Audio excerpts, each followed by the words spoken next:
in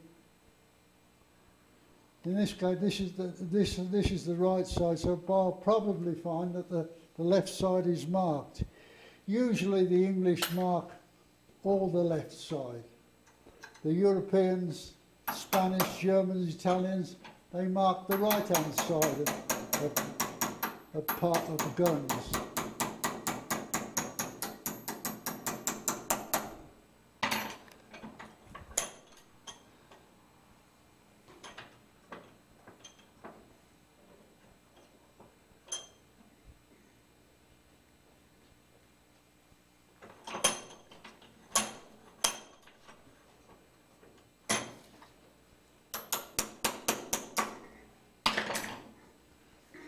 This pin is marked number 2.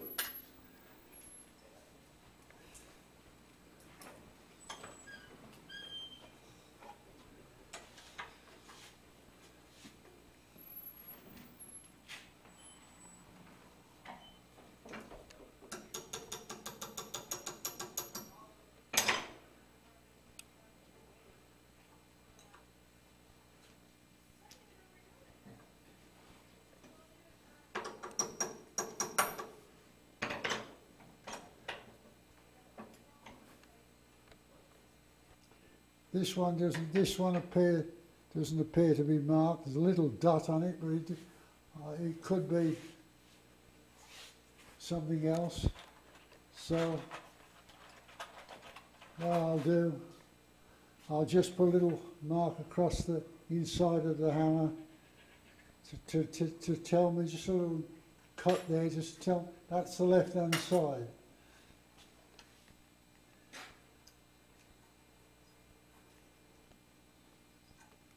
And the spring that came out the left-hand side is not, it isn't marked, but I'll put a little mark across just a little cut across the flat part of the spring at the end, just to remind myself that it came out the left side.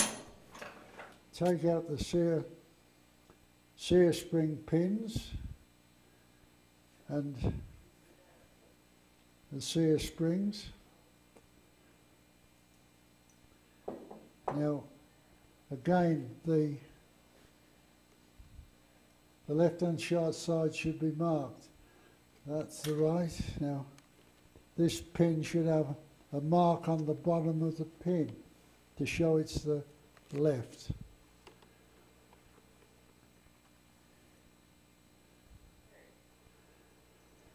Okay, it's got a cut across the bottom, a little nick. That's the left-hand side. The sear springs, they won't go on the wrong side anyway, so I don't have to worry about them. Next thing is take out the lever work. Now I've got here there's a replacement lever spring in this gun. And it's not a very good one, but it does the trick, I guess.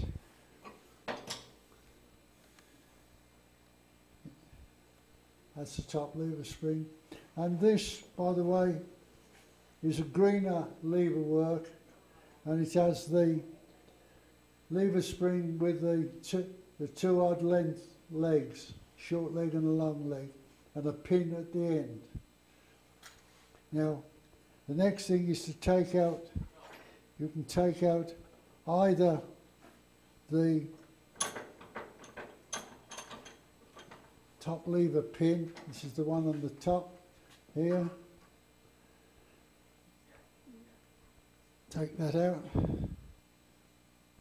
or you can take out the one underneath which holds the underbolt to the tumbler.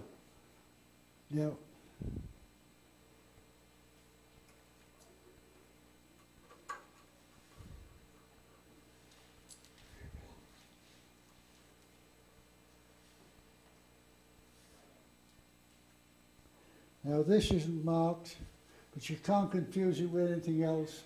If you look at it, the head is sloping backwards to correspond with the taper on the lever. So you don't need to mark that. Now, having taken that out, the next one is to take out the pin which connects the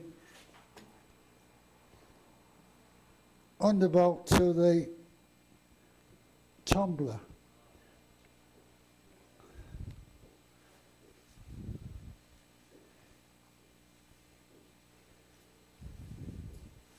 It's only a little pin. It's threaded at the bottom, and it's threaded, and it has a plain portion at the bottom which goes into the lever. Now, you can't mistake that for any other pin. Now then you can slide out the underbolt, and you'll see that the underbolt has a extension going up from the underbolt itself, with a hole in it for the screw. That's typical of a Greener lever work. You'll only see this type of connection with a Greener lever work. Then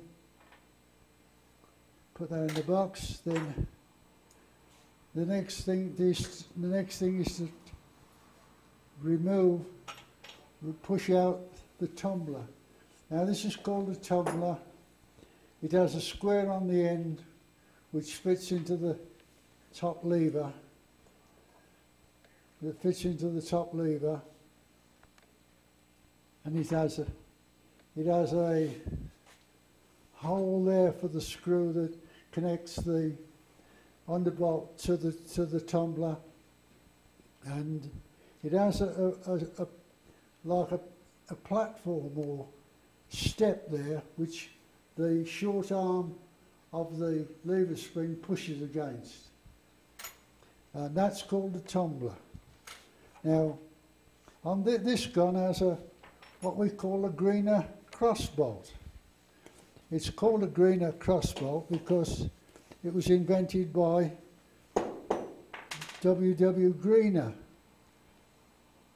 and it has on the top lever an extension which we call the tang, which fits in a slot in the top lever to pull the top lever, to operate the top lever. In other words, what it does, the tang fits into a slot in the crossbolt, and as you push the lever over, the crossbolt comes out. And when it goes in, it goes into a hole in the extension on the barrels, an extension on the barrel. So that's the crossbolt, top lever, at the top lever, the tang. It's an integral part of the top lever. And there you go. And apart from that, all we've got left now there is the safety. This is not the original safety. This is a safety that's been put in when somebody fitted the single trigger. It's not it doesn't look a good contraption, but I guess it works.